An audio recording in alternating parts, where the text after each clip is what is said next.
et l'UE qui réfléchit à un achat commun de munitions pour l'Ukraine. Ce sera le thème principal d'une réunion ce lundi à Bruxelles entre les ministres des Affaires étrangères des 27. Il faut dire que la question a occupé les débats hier à Munich à l'occasion de la conférence annuelle sur la sécurité.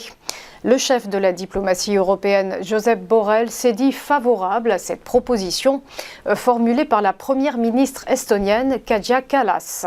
Une mutualisation des commandes de munitions d'artillerie qui permettrait d'inciter les entreprises de défense à accroître leur capacité de production. Josep Borrell a néanmoins tempéré, avertissant que ces achats communs ne seraient bénéfiques qu'à moyen terme et ne résoudraient que partiellement les besoins de Kiev dans son combat contre les forces russes. On continue d'évoquer l'Ukraine et l'accord trouvé avec le FMI pour un soutien financier. En attendant d'être approuvé par la direction de l'institution, cet accord ouvre la voie à un programme de soutien à part entière. Programme qui pourrait aussi venir appuyer les efforts de Kiev en vue d'une adhésion à l'Union européenne, précise le Fonds monétaire international. Selon l'institution de Washington, entre 40 et 57 milliards de dollars seraient nécessaires pour le budget ukrainien en 2023. Le pays qui a subi, on le sait, une contraction de 30% de son PIB l'an passé, une récession est néanmoins moins sévère qu'attendue. Terminons par le Qatar, officiellement candidat à la reprise de Manchester United. Au moins 4,5 milliards d'euros, c'est ce qu'est prêt à débourser le Tchèque Jassim Ben Hamad Al Thani. Le président de la Qatar Islamic Bank se dit supporter de longue date des Reds.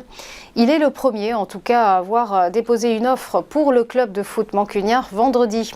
Candidat également au rachat depuis samedi, le milliardaire britannique Jim Ratcliffe, par le biais de son groupe pétrochimique Ineos. La balle est désormais dans le camp de la famille Glazer, propriétaire du club depuis 2005 et qui espère finaliser la vente d'ici la fin avril. On en vient au point bourse et le rappel de la clôture des marchés vendredi dernier. Des places européennes qui ont marqué le pas après leur record de la veille à Londres et à Paris.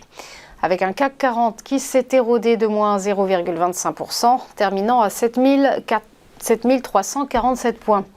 À Francfort, le DAX s'est essoufflé de moins 0,33% à 15 482 points.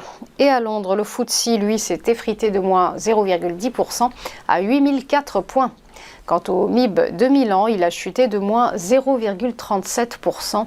Seul l'IBEX de Madrid a un peu tiré son épingle du jeu avec une micro-hausse de plus 0,06%. À Wall Street, les indices ont fini la semaine en ordre dispersé. Le Dow Jones a gagné plus 0,39%, alors que le S&P 500 a décru de moins 0,27%. Et quant au Nasdaq Composite, eh bien, il a abandonné moins 0,58%. Et pour être tout à fait complet, terminons par le Nikkei, l'indice japonais qui ce matin termine en très légère hausse, plus 0,07%. Voilà, restez avec nous. À tout de suite pour ChronoCAC.